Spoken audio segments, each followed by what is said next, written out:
Revelation 20.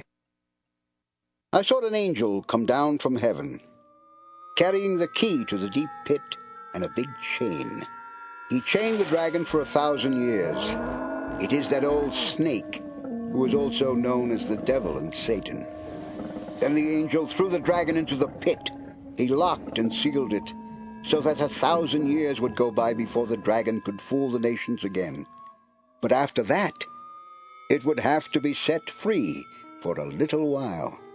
I saw thrones, and sitting on those thrones were the ones who had been given the right to judge. I also saw the souls of the people who had their heads cut off because they had told about Jesus and preached God's message.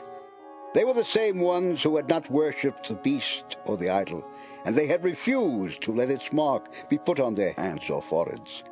They will come to life and rule with Christ for 1,000 years. These people are the first to be raised to life, and they are especially blessed and holy. The second death has no power over them.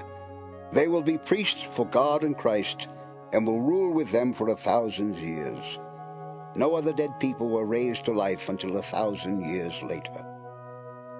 At the end of the 1,000 years, Satan will be set free. He will fool the countries of Gog and Magog, which are at the far ends of the earth, and their people will follow him into battle. They will have as many followers as there are grains of sand along the beach, and they will march all the way across the earth. They will surround the camp of God's people and the city that his people love. But fire will come down from heaven and destroy the whole army. Then the devil who fooled them will be thrown into the lake of fire and burning sulfur. He will be there with the beast and the false prophet, and they will be in pain day and night forever and ever. I saw a great white throne with someone sitting on it. Earth and heaven tried to run away, but there was no place for them to go. I also saw all the dead people standing in front of that throne.